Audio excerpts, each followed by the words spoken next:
Lamine ইয়ামালের জন্ম ২০০৮ সালের ১লা জুলাই স্পেনের বার্সেলোনাতে। ছোটবেলা থেকেই তিনি ফুটবলের প্রতি গভীর আগ্রহী ছিলেন। মাত্র ৭ বছর বয়সে তিনি বার্সেলোনার যুব দলের সাথে যোগ দেন এবং খুব দ্রুত তার প্রতিভা দিয়ে কোচ এবং সতীর্থদের মুগ্ধ করেন।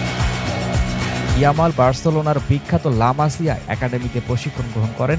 সেখান থেকেই তিনি তার ড্রিবলিং, পাসিং এবং গোল করার দক্ষতা উন্নতি করেন।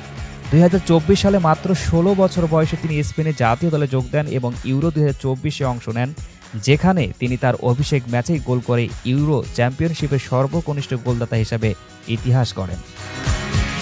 লামিন ইয়ামালের বাবা হলেন মুরাত ইয়ামাল এবং মা ফাতিমা ইয়ামাল। তারা সবসময় তাদের ছেলের ফুটবলের প্রতিভাকে সমর্থন এবং উৎসাহিত করেছেন। মুরাত ইয়ামাল একজন প্রাক্তন অ্যামেচার ফুটবলার ছিলেন এবং তার ফুটবল ভালোবাসা থেকে লামিনকে ফুটবলের প্রতি আগ্রহী করে তোলেন। ফাতিমা ইয়ামাল তার ছেলের প্রশিক্ষণ এবং শিক্ষার প্রতি বিশেষ মনোযোগ দিয়েছেন, যাতে সে ফুটবলের পাশাপাশি শিক্ষাগত ক্ষেত্রেও সফল হতে পারে। এছাড়াও লামিন ইয়ামাল তার সমাজের প্রতিও দায়বদ্ধ। তিনি বিভিন্ন সমাজসেবামূলক কাজে জড়িত থাকেন এবং শিশুদের ফুটবলের প্রতি আগ্রহী করে তুলতে কাজ করেন। ইয়ামালের প্রিয় খেলোয়াড় হলেন লিওনেল মেসি। মেসির খেলার স্টাইল এবং দক্ষতা তাকে অনুপ্রাণিত করেছে এবং তিনি মেসির মতোই সফল হতে চান। লামিন ফুটবল ছাড়াও অন্যান্য খেলার প্রতি আগ্রহী। তিনি টেনিস এবং বাস্কেটবলেও দক্ষতা অর্জন করেছেন এবং মাঝে মাঝে বন্ধুদের সাথে এই খেলাগুলো তিনি খেলে থাকেন। ইউরো ২০২৪-এ তার পারফরমেন্স ছিল অসাধারণ।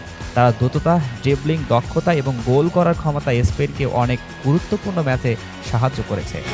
তার খেলার মধ্যে পরিণতি প্রাপ্তির লক্ষণ দেখা গেছে, যা তাকে ভবিষ্যতে আরও বড় সাফল্যের দিকে নিয়ে যেতে পারে।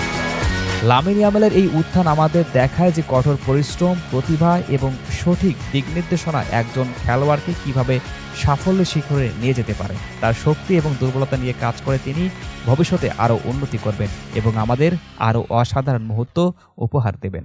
News desk, update 24।